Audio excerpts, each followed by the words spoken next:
Hello. Thank you so much for joining the Social Coast Forum local gatherings.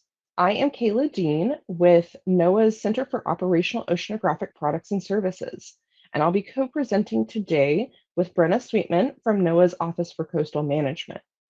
So what we're going to be speaking about today is just giving a little bit of background about a project that we are co-leading in order to apply NOAA's newly codified service delivery model to gather user needs for coastal flooding resilience at climate timescales. Before we get started, I want to acknowledge our amazing project team that you can see listed on the bottom of the slide here. So first, I want to give a little bit of a background on this work. As many of us know in this forum, high tide flooding, which is also termed as nuisance flooding or sunny day flooding, is increasing in frequency. This is exacerbated by sea level rise as well as strong storms. There is a good bit of uncertainty around how much this flooding will increase, but projections indicate that it's anywhere between 300 and 925% increase over the next 50 years, depending, of course, on location. A lot of that has to do with vertical land motion and just the way the tides work in different regions. Additionally, coastal flooding poses a public safety and health risk to communities. And on the right side of this slide, you can see some of the examples of this type of a flooding event that are plaguing our communities. Over the course of the project that we're speaking about today, we're employing the newly codified NOAA Service Delivery Framework that was implemented through the NOAA Water Initiative. Through this framework, we are focusing on continuous engagement with users of NOAA products. Currently, we're primarily focused on the building piece, as well as gathering information about user needs. But this information is intended to be used to help in the other elements seen in this diagram. But keep in mind that engagement is the primary idea behind this framework. And as you can see in the center of what we're calling the ship's wheel, we want to make sure that we continue and come back with our users to make sure that our products are serving their needs.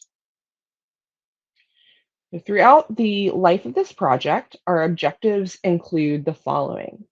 We want to gather feedback from our product users on their needs for coastal inundation tools that will help to deliver future sea level rise and high tide flooding products, as well as this information is intended to be used to help address future flooding and climate timescales and build upon the NOAA Water Initiative priorities to better understand coastal total water levels.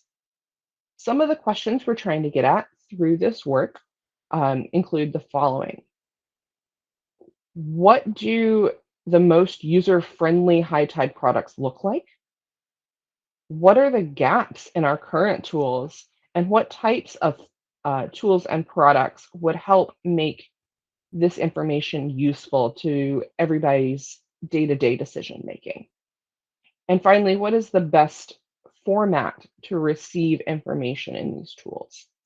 You can see on the right a couple examples of the current tools and products that we have available from co-ops and OCM, but there are many others available, and we want to help make decisions in a timely fashion through the information we can provide.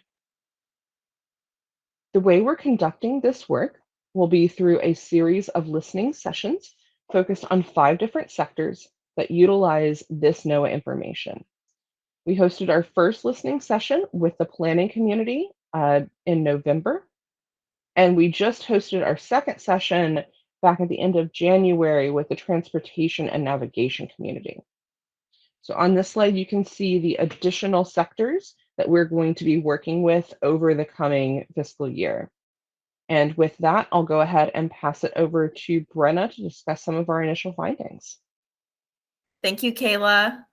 I will now walk us through some of the information that we heard from our first listening sessions. In November, we had a session with approximately 60 coastal planners from local, state, federal government, private industry, and nonprofits. They came from a wide geographic range and really utilizing the service delivery model principles, we'd intended to create a space for two-way information exchange. We shared a high-level overview of some of NOAA's coastal flooding resources, and then really focused our time to hear from planners on their needs and gaps to help their communities become more resilient to flooding. So to start, we asked planners what their greatest concerns were related to flooding to just better understand how they consider flood risk on longer timescales in their work. And in order, these were the primary concerns. So when thinking about coastal inundation risk, loss of property, loss of ecosystems, and loss of life were listed as imperative. Following, we asked our participants to envision how they will make their community more resilient to flooding. And what we heard was this. Hands down, the top approach is to relocate homes inland. In addition, planners also stated that this will require intentional development, stricter construction standards, more green infrastructure practices such as living shorelines, greater funding and political support, along with collaboration across a variety of different stakeholders. Next, we asked our participants what information is needed to get to this blue sky ideal future state. The top responses are summarized here. Sea level rise future scenarios rose to the top. And by this, I mean, if there's 4 feet of sea level rise by 2050, what will the impacts be on a specific community? There was also the need expressed for higher resolution, more robust and local data, for coastal and riverine compound flooding information, easy to understand data, support from elected officials, assistance understanding cost evaluation of adaptation practices, greater social vulnerability information, land subsidence data, greater understanding of permits and regulatory processes, and annual precipitation information, such as Atlas 14 data from the National Weather Service. Afterward, we compiled all this information, pulling out the top themes, and really we noticed that there were both technical and data-related needs as well as socioeconomic needs. I want to reiterate that many of the findings from this listening session are in agreement with previous needs we've heard from coastal stakeholders. These include there are too many decision support tools with varying levels of complexity, intended audience, and purpose. Tool selection is a challenge. The result is decision support tool fatigue. So really, stakeholders often struggle to determine which tool to use for which issue and have expressed a strong need to help navigate this. Better understanding of national versus state sea level rise projections was also expressed, as well as more data on geographic areas where data is specifically lacking, including Alaska. Regarding socioeconomic needs, we heard a variety of information related to need for greater collaboration first and foremost, increased understanding of social vulnerability. This includes demographic information, information on aging infrastructure, all in GIS formats to easily conduct analyses. In addition, there was also the need expressed for guidance on interpreting new science and data specifically related to sea level rise. But not just guidance. In terms of communication, there also needs to be insistence on terminology, which is often ambiguous, resulting in further confusion for coastal stakeholders. So really what planners need is assistance in communicating changing science, changing flood risk, climate change data updates to the public and non-technical audiences. As Kayla mentioned, most recently on January 25th, we held our second listening session with transportation and navigation professionals. We had about 30 professionals join from the Department of Transportation, port managers, and others interested in this field. Interestingly, many of our participants were unfamiliar with NOAA products and expressed interest in learning more about what is currently available. We view this as an opportunity to build future relationships with this sector that will become increasingly important for NOAA. In addition, the need was expressed for more coordination and cooperation in product development activities and assistance in identifying the right tool and how to apply information from a tool to support decision making. When asked about the goals in their work, this is what we heard.